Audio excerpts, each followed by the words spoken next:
Class is in session.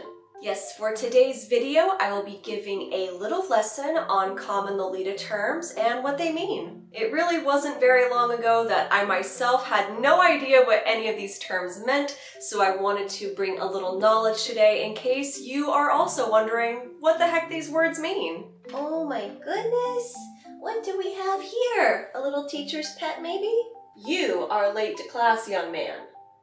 But you're so cute! So whether you're a veteran Lolita or maybe just starting out, I hope that this little vocabulary lesson will be of use to you. Now let's get to work.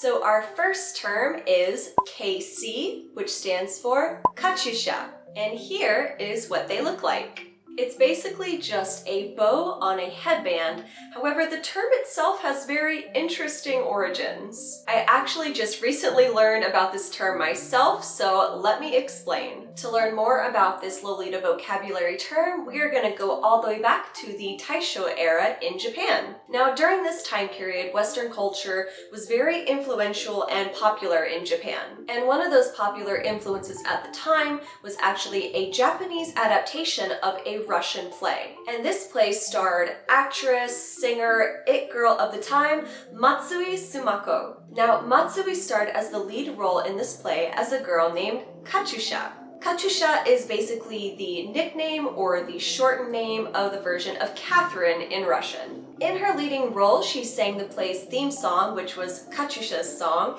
and it became extremely popular in Japan. It went on to sell thousands of copies on vinyl and made Matsui extremely popular herself.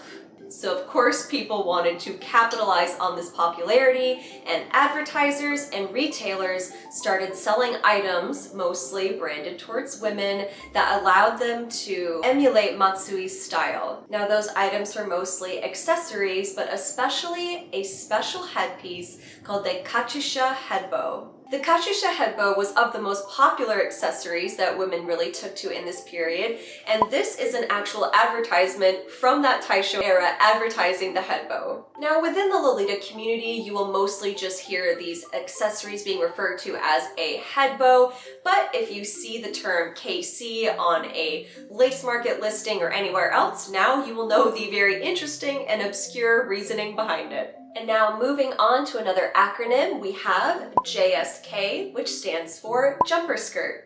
And a jumper skirt is going to look like one of these. A jumper skirt is a kind of dress that is sleeveless and is usually worn with a blouse underneath. However, you could also wear a shawl or a cardigan, or a lot of the times these days, Lolitas are wearing no blouse underneath their JSKs. Usually in the summertime, and it's still a little bit frowned upon, just from what I've seen. However, you're the one wearing the dress. If you don't want to wear a blouse, then go for it. Moving on to another acronym, we have SK, which stands for skirt.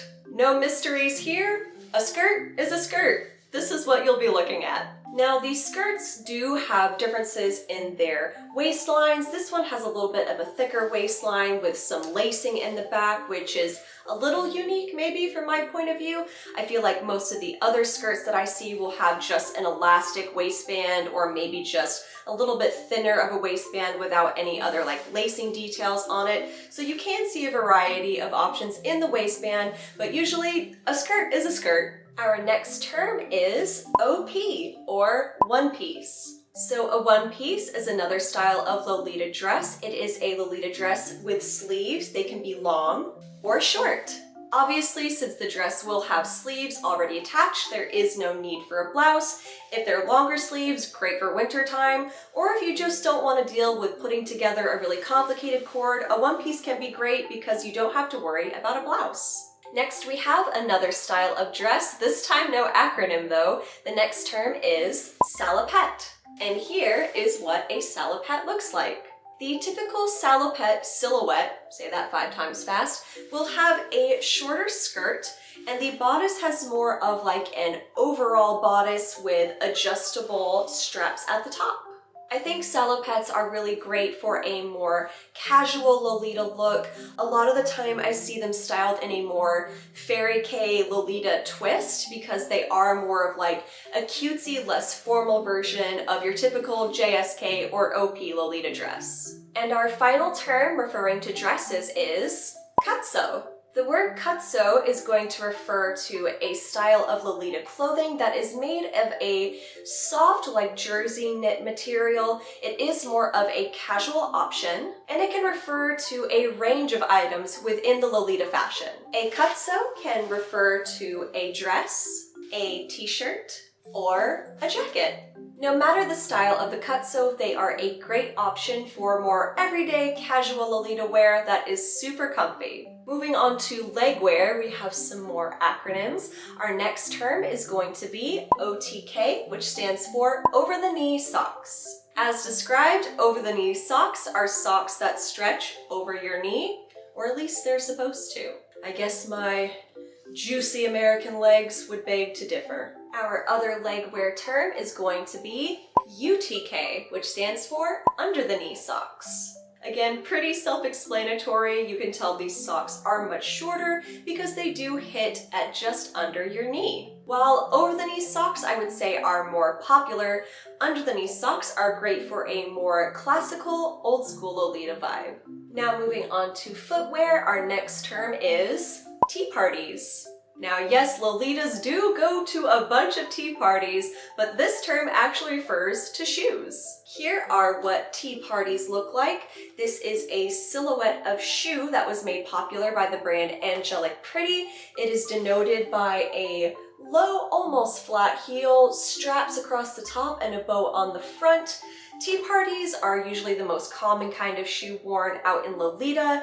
Usually, they specifically refer to this style of shoe made by Angelic Pretty, but nowadays I believe you can refer to any kind of low heel, classic Lolita silhouette shoe as a tea party. So those are all the vocabulary words I have for clothing pieces specifically, and now I just wanted to share a couple of general Lolita terms for you guys. The next word we have is cord, which is short for coordinate. The word cord or coordinate is just a reference to any Lolita outfit you put together. Another fun term within the family is also floordinate, which is when you lay your coordinate out on the floor in order to plan it, and probably take pictures for Instagram. And our final term is going to be EGL, which stands for Elegant Gothic Lolita.